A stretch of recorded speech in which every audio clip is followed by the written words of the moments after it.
पाकिस्तान के लाहौर में लश्कर-ए-तोयबा के स्थापक सदस्य और आतंकी आमिर हमजा पर जानलेवा हमला हुआ है। एक न्यूज चैनल के बाहर अज्ञात हमलावरों ने उसे निशाना बनाया और गोलियां दागकर फरार हो गए। आमिर हमजा की हालत फिलहाल नाजुक है और वह अस्पताल में भर्ती है।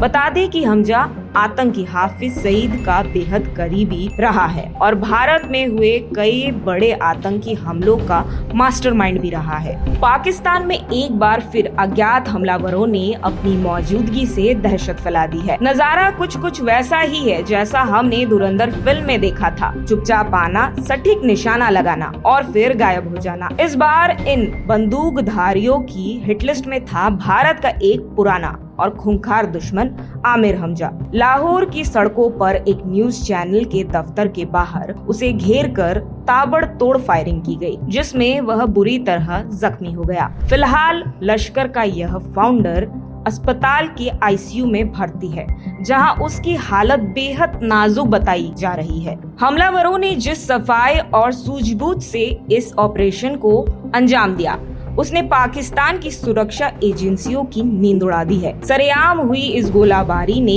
एक बार फिर उन चर्चाओं को हवा दे दी कि क्या पड़ोसी मुल्क में छिपे बैठे आतंकियों का सफाई अभियान अपने अगले चरण में पहुंच चुका है। हमजा को संभालने तक का मौका नहीं मिला और अब वह अपनी आखिरी सांसें गिन रहा है। अब आप सोच रहे होंगे कि ये आमिर हमजा आखिर है कौन? तो आपको बता दें कि ये सिर्फ एक मामूली आतंकी नहीं है। आमिर हमजा को लश्कर-ए-तोयबा का रणनीतिक दिमाग माना जाता है। ये उन शुरुआती लोगों में से एक था जिन्होंने हाफिज सईद के साथ मिलकर लश्कर की नींव रखी थी। उसे संगठन का मुख्य विचारक कहा जाता है, यानी वो शख्स जो आतंकियों को तैयार करने के लिए उनका ब्रेन वॉश करता था। उसकी अहमियत का अंदाजा उसी बात से लगा लीजिए कि अमेरिका ने उसे वैश्विक आतंकवादी घोषित कर रखा है। क्या हकीकत बन रही है धुरंधर की कहानी?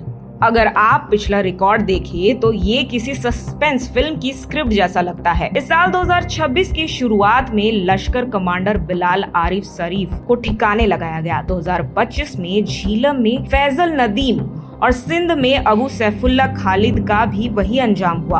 आमिर हमजा पर हुए इस हमले ने अब आतंकियों के आंख की नींद उड़ा दी है। अब सवाल ये है कि हमला किसने किया? सवाल ये है कि अगला नंबर किसका है? ऐसी और खबरों के लिए देखते रहिए सनमार्ग नेटवर्क के अन्य डिजिटल प्लेटफॉर्म्स।